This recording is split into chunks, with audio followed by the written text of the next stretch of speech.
Assalamu alaikum students, this is your teacher Dr. Mohammed Habib Amin, or in this video we are going to start our first lecture from Synth textbook board, जो कि नई book हमारे पास आई है first year की। और जो जिस chapter start करने वाले हैं वो है हमारे पास इम्यूनिटी का। तो बेटा ये इम्यूनिटी का चैप्टर है, चैप्टर नंबर 13। टोटल 14 चैप्टर्स हैं एज यू नो दैट। सबसे पहले इसके मेजर कॉन्सेप्ट्स को देखेंगे कि इसके अंदर हमने क्या क्या चीज़ें कवर करनी है। देखो यहाँ पर लिखा है कि फर्स्ट लाइन ऑफ डिफेंस पढ़ना है, जिसके अंदर skin, digestive tract and air passage वे को डिस्कस करना है। सेकेंड लाइन ऑफ डिफेंस के अंदर नॉन स्पेसिफिक डिफेंसेस, जिसमें फैगोसाइट्स, इन्फ्लेमेशन, फीवर, ये सारी चीज़ें पढ़नी है।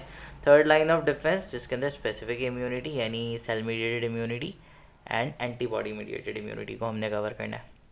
तो बेटा हम सबसे पहले इसके इंट्रोडक्शन से स्टार्ट करते हैं। देखो थोड़ी सी बुक की लाइन लिखी है, मैं बुक की ही लाइन बाय लाइन आपको समझाता जाऊंगा। देखो सबसे पहली चीज़, इम्यूनिटी क्या होती है, इम्यूनिटी का मतलब क्या होता है। देखो भाई, इम्यूनिटी की अगर हम बात करें, इम्यूनिटी जो है हमारी बॉडी की कैपेबिलिटी होती है टू फाइट अगेंस्ट डिजीज़, यानी capability to fight against disease. अब एक चीज़ है बेटा, we have different types of disease. तो हमारे पास ख़ास तौर पे किस तरह की डिजीज़ से लड़ने के लिए हमारे पास इम्यूनिटी होती है। देखो भाई, किसी भी किस्म के इन्फेक्शियस डिजीज़ से लड़ने की सलाहियत अगेंस्ट माइक्रो ऑर्गेनिज्म, यानी माइक्रो ऑर्गेनिजम्स, ये जो भी डिजीज़ किसी माइक्रो ऑर्गेनिजम्स के ज़रिए से कॉज होती है, जस्ट लाइक वायरस की वजह से या बैक्टीरिया की वजह से या फंजाई की वजह से, तो उनसे लड़ने की जो कैपेबिलिटी होती है वो इम्यूनिटी कहलाती है। सही है। इसके अलावा कैंसरस डिजीज़ से, किसी भी किस्म के एलर्जिक प्रॉब्लम से। तो यहाँ पर क्या लिखा है, immunity is conferred to animal through activities of immune system, यानी इम्यून सिस्टम के वर्क करने की जो सलाहियत होती है वो इम्यूनिटी कहलाती है। It is a collection of cells and proteins that work in integrated fashion, यानी इम्यून सिस्टम जो होता है वो हमारे पास क्या है, कलेक्शन है सेल और प्रोटीन का, जो कि इंटीग्रेटेड यानी साथ मिलके काम करते हैं to protect the body from potentially harmful infectious micro organisms. It is important in control of cancer, allergy, hypersensitivity, and rejection problem when tissues and organs are transplanted. अच्छा, ये थोड़ी चीज़ें ऐसे स्पेसिफाई नहीं होती, मैं आपको बिल्कुल सिंपल वर्ड्स में अगर इम्यूनिटी समझाऊँ तो इन्फेक्शियस और कैंसरस डिजीज़ से लड़ने की जो हमारी सलाहियत होती है वो इम्यूनिटी कहलाती है। और उसके अगेंस्ट जो भी सिस्टम, उसके उस से में जो सिस्टम हमारा वर्क कर रहा होता है वो इम्यून सिस्टम कहलाता है। एक चीज़ यहाँ पर है कि जो स्टडी है इम्यूनिटी की, इम्यून सिस्टम की स्टडी है और उसके डिसऑर्डर की। देखो दो चीज़ें, इम्यून सिस्टम कैसे काम कर रहा है और उसका डिसऑर्डर, इसकी जो स्टडी है ये हमारे पास इम्यूनोलॉजी कहलाती है। देखो यहाँ पे मैंने डेफिनेशन लिख के रखी है, ये मेरे नोट्स हैं। So you can get these notes as well, किस तरह से वो मैं आपको बताऊँगा। जस्ट लाइक कि इम्यूनिटी की डेफिनेशन मैंने लिखी है, the capability of our body to fight against infectious and cancerous disease is called immunity and the system responsible to provide immunity is immune system. Immunology क्या है, it is the study of functioning and disorder of immune system is termed as immunology. और infectious disease की definition भी लिखी है मैंने, each and everything जो कि आपके एग्ज़ाम्स के लिए होने चाहिए थे और जिससे आप तैयारी अच्छी तरह से कर सको, वो सारी वो तमाम तर डिटेल इस नोट्स के अंदर मैंने शामिल की है।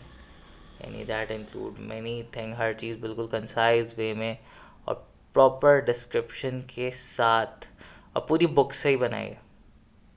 सो अब आपको ये नोट्स किस तरीके से मिल सकते हैं, सो इट्स क्वाइट सिंपल। देखें यहाँ पे ये कॉन्टेक्ट्स है कि क्या क्या कंटेंट है इस चैप्टर के अंदर, इस नोट्स के अंदर अलॉन्ग विद द क्वेश्चन। तो you can simply contact me on this number. WhatsApp आप करोगे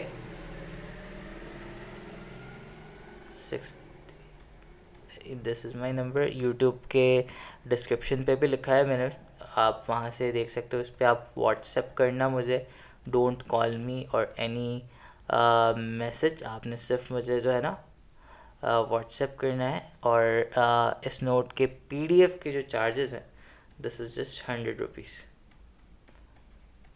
सो यू कैन कॉन्टैक्ट मी, मैं आपको बता दूंगा and how you gonna transfer. जैसे ही आप करोगे तो आपको ये नोट्स PDF फॉर्म में मिल जाएंगे. तो एनीवेज हम इसको टॉपिक अपना कंटिन्यू करते हैं.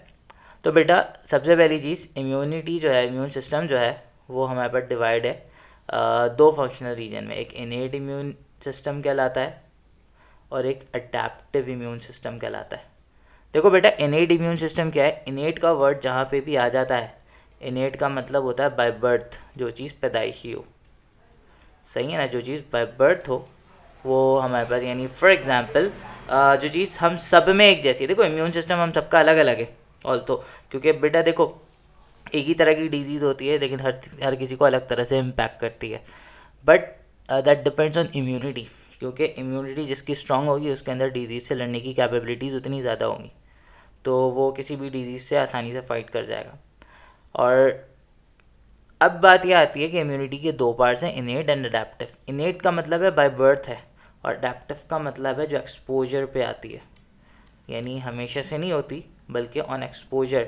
यानी अगर किसी बीमारी से वास्ता पड़ा होगा तो तभी होगी. फॉर एग्जांपल अगर मुझे टाइफाइड हुआ है तो मेरे अंदर टाइफाइड की इम्यूनिटी है, आपको नहीं हुआ, आपके अंदर नहीं है, तो इसका मतलब है कि मेरे अंदर टाइफाइड की अडेप्टिव इम्यूनिटी है. अगर कभी दोबारा टाइफाइड का बैक्टीरिया आएगा तो मेरी बॉडी उससे फाइट करने की सलाहियत ज़्यादा अच्छे तरह से रखती है एज़ कम्पेयर टू यू, अगर आपको नहीं हुआ. तो adaptive immunity is the strongest immune response, but इसको एक्टिवेट होने में टाइम लगता है. इनेट इम्यूनिटी हम सब में एक जैसी है और ये थोड़ी सी वीक होती है, बट ये हमेशा एक्टिव रहती है. तो हमारा जो इम्यून सिस्टम है वो हमारे पास डिफरेंट लाइन ऑफ एक्शन पे डिवाइडेड है इस तरीके से, जस्ट लाइक दिस.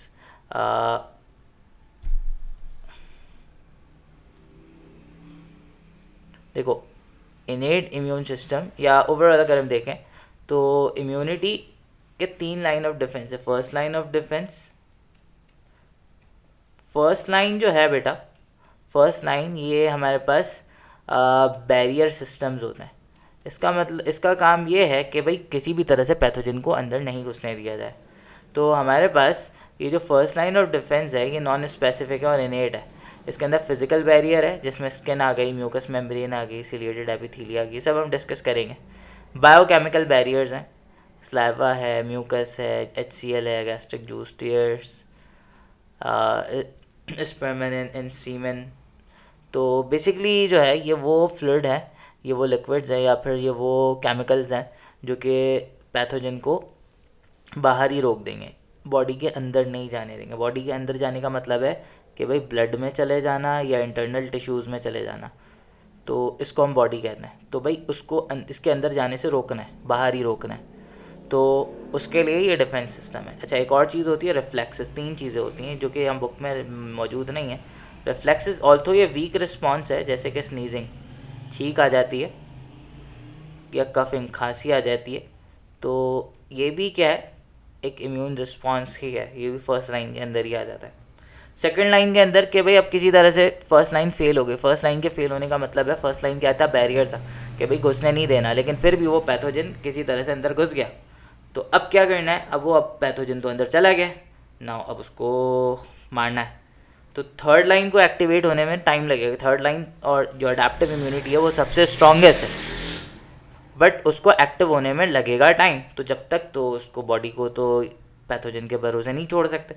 तो सेकंड लाइन ऑफ डिफेंस ये एक स्टैंडिंग आर्मी होती है जो कि हर पैथोजन के अगेंस्ट फाइट करती है, जिसके अंदर फैगोसाइट्स हैं, नेचुरल किलर सेल्स है, इन्फ्लेमेशन है, सही, एंटी माइक्रोबियल प्रोटीन्स है, फीवर है, ये सारे सिस्टम्स इन्वॉल्व हैं. ये हमें एक एक करके पढ़ेंगे डिटेल के अंदर, सही ना. तो सेकंड लाइन ऑफ डिफेंस इस तरह. और थर्ड लाइन ऑफ डिफेंस के अंदर सेल मीडिएटेड इम्यूनिटी और एंटीबॉडी यानी T सेल्स और B सेल्स शामिल है, जिनको एक्टिवेट होने में टाइम लगता है, but as they get activated तो फिर पैथोजन की खैर नहीं होती. अच्छा जी, तो आई डू होप यहाँ तक की बात आपको समझ में आ गई होगी. अच्छा, फर्स्ट लाइन ऑफ डिफेंस से स्टार्ट करेंगे बेटा. सबसे पहले हम पढ़ेंगे स्किन को. देखो भाई, स्किन की अगर हम बात करें बेटा, स्किन से रिलेटेड देखो, skin its structure and role in immune system. देखो स्किन जो है हमारे पास बॉडी का लार्जेस्ट ऑर्गन है, एक्सटर्नल सबसे बड़ा ऑर्गन है, और इसका जो एरिया होता है 1.8 कोई फिक्स नहीं है, 1.8 मीटर स्क्वायर 2 मीटर स्क्वायर, ये इनसे बंदे की हाइट उसकी विड्थ पे डिपेंड करता है। स्किन एक मल्टीटास्किंग ऑर्गन है। तो इस पूरे पैराग्राफ को मैंने ऐसे सम किया है कि स्किन के ये फंक्शंस होते हैं कि प्रोटेक्शन है, प्रोटेक्शन कर रहा है किसी भी एक्सटर्नल प्रेशर से, माइक्रो ऑर्गेनिज्म से प्रोटेक्ट कर रहा है, इंसुलेट कर रहा है। सही ना, सेंसेशन है, सेंस करवाता है हमें, चाहे टेम्परेचर हो, प्रेशर हो, हवा लगती है, ये सेंसेशन करवाता है, सेंसरी रिसेप्टर्स मौजूद होते हैं। थर्मो रेगुलेशन करवाता है, गर्मी ज़्यादा होती है तो क्या होता है भाई, पसीना आने लगता है, स्वेटिंग होने लगती है, तो एवापोरेशन होती है, कूलनेस प्रोड्यूस होती है। सही है ना। अगर सर्दी होती है तो इरेक्टर प्लाई मसल्स जो है हेयर को इरेक्ट कर देते हैं, and vasoconstriction and so many responses, जिसकी वजह से टेम्परेचर कंट्रोल रहता है। मेटाबॉलिज्म होती है, देखो भाई मेटाबॉलिज्म के बारे में यहाँ लिखा है कि भाई skin serve as a reservoir and synthesis of vitamin D, यानी स्किन जो है वो विटामिन डी को जो है रिजर्व भी रखता है, स्टोर भी रखता है और बनाता भी है, क्योंकि आपको पता है स्किन में SER स्मूथ एंडोप्लाज्मिक रेटिक्यूलम है। ये क्या करता है, सनलाइट जैसे ही पड़ती है, सही ना, जैसे ही सनलाइट पड़ेगी तो ये सनलाइट की मदद से ये क्या करेगा, कोलेस्ट्रोल को, सही ना, कोलेस्ट्रोल को जो है कन्वर्ट कर देगा किस चीज़ के अंदर, कोलेस्ट्रोल को कन्वर्ट कर देगा विटामिन डी के अंदर, सही ना, विटामिन डी के अंदर। तो इस तरीके, तो जब भी हम कहते हैं ना धूप से विटामिन मिल रहा है, तो एक्चुअल में धूप से नहीं मिलता, मतलब है कि धूप की वजह से कन्वर्ट हो जाता है, सेंसरी ऑर्गन्स होते हैं। इसके अलावा ऑस्मो रेगुलेशन के स्वेटिंग करवा रहा है, कि स्वेटिंग की वजह से obviously it is responsible to disturbance और cause of change in body fluid potential in our body, तो जिसकी वजह से यानी एक तरह से ऑस्मो रेगुलेटरी ऑर्गन, डायरेक्टली तो नहीं बोलेंगे but yes it is responsible in osmoregulation as well. अच्छा भाई, अब अगर हम बात करें स्किन की, तो स्किन की जो कॉम्पोजिशन है वो वैसे तो ज़्यादा लेयर्स भी होती हैं, बट 3 मेजर लेयर हैं जो कि एक दूसरे के साथ क्लोजली पैक्ड हैं, जिसके अंदर एपिडर्मिस, डर्मिस और हाइपोडर्मिस, ये लेयर्स हैं स्किन के अंदर। तो स्किन से रिलेटेड कुछ बेसिक चीज़ें थी, बट हमने यहाँ पे स्किन का वो रोल डिस्कस करना है जो कि इम्यून सिस्टम के लिए रिस्पॉन्सिबल है। पर बाकी ये पूरे पैराग्राफ को मैंने इस 4 सेंटेंस के अंदर सम अप किया है, जैसे मैंने यहाँ पे भी नोट्स के अंदर भी इसको मेंशन किया है कि भाई स्किन का क्या रोल है, सही है, और ये एपिडर्मिस का क्या काम है, डर्मिस का क्या काम है, हाइपोडर्मिस का क्या काम है, सही है ना। तो उससे रिलेटेड कोई भी long question, short question, that may be helpful for you. अच्छा जी, सबसे पहले स्टार्ट करेंगे बेटा एपिडर्मिस से। देखो एपिडर्मिस क्या लिखा है, it is an outer most layer of skin, सबसे बाहर ये जो आपको नज़र आ रही है आपकी एपिडर्मिस, तो ये जो स्किन का पार्ट नज़र आ रहा है ये एपिडर्मिस है। इट लैक ब्लड सप्लाई, इसके अंदर कोई ब्लड सप्लाई नहीं है। अब ब्लड सप्लाई नहीं है तो ये किसके ऊपर डिपेंड करता है, न्यूट्रिएंट्स वगैरह के लिए ये डिपेंड करता है डर्मिस के ऊपर। डर्मिस के पास जो ब्लड सप्लाई होती है उससे जो भी चीज़ें डर्मिस को मिलती है इसको भी मिलती है, सही है ना। अच्छा भाई, वेस्ट मटेरियल रिलीज़ करने के लिए, इन सब चीज़ों के लिए किससे बना होता है भाई, ये बना होता है क्लोजली पैक्ड डेड सेल से, डेड सेल से बना हुआ होता है। डेड सेल से फ़ायदा ये होता है कि भाई डेड सेल्स है ना, तो इसमें कोई बैक्टीरिया आके अपना जो है ना घर नहीं बना सकता। बैक्टीरिया आएगा, लैंड करेगा और वो उसको कुछ जगह ही नहीं मिलेगी, और इसके साथ साथ कैरेटीन्स होते हैं, तो बैक्टीरिया चाहेगा अंदर घुसे, तो इतनी टाइट लेयर होती है कि भाई बैक्टीरिया अंदर भी नहीं जा पाएगा और इसमें ग्रो भी नहीं कर पाएगा, सही है ना। That which make the skin surface mechanically tough and resistance to degradation by bacterial enzyme, यानी बैक्टीरियल एंजाइम भी इस पर काम नहीं कर सकेंगे कि भाई बैक्टीरिया किसी तरह से जगह बनाए और अंदर जाए, नहीं जा पाएगा। अच्छा, एक और चीज़ है कि फैटी एसिड जो है, fatty acid on the skin surface create dry, salty and acidic environment. Fatty acid जो स्किन में है उसकी वजह से ड्राई, सॉल्टी और एसिडिक एनवायरनमेंट क्रिएट हो जाती है, जिसकी वजह से बैक्टीरिया की ग्रोथ इनहिबिट होती है और रेजिस्टेंट होती है, सही है। In addition to the dead cell of the epidermis are frequently shed off, ये जो डेड सेल्स होते हैं ये कंटिन्यूसली शेड ऑफ होते हैं, जिसकी वजह से क्या होता है, जिसकी वजह से वो बैक्टीरिया वहाँ पे जो है ना स्टैटिकली रह नहीं पाते, वो फ़ौरन से निकलते रहते हैं। देखो यहाँ लिखा है ना, shed off along with any microscope that may be clinging to them.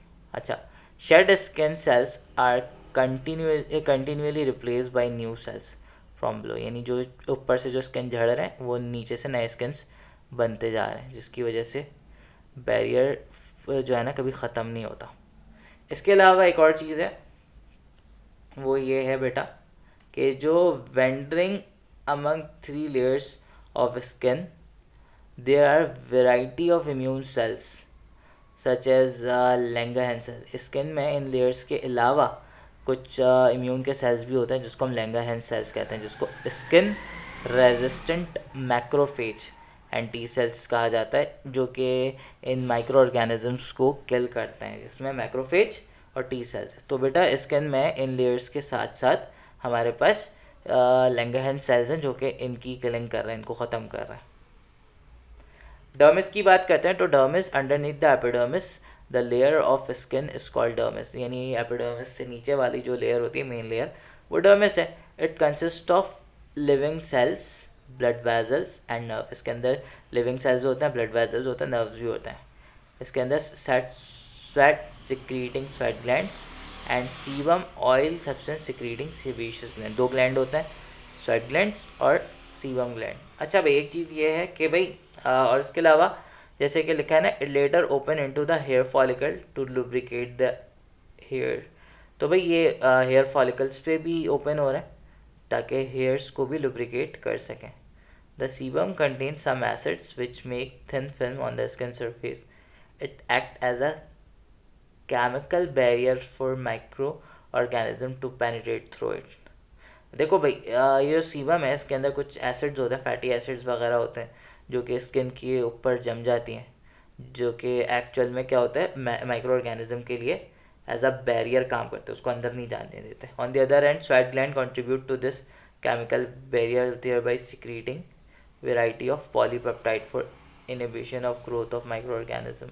अच्छा देखो स्वेट में एक तो लैक्टिक एसिड भी होता है, स्वेट में लैक्टिक एसिड भी होता है।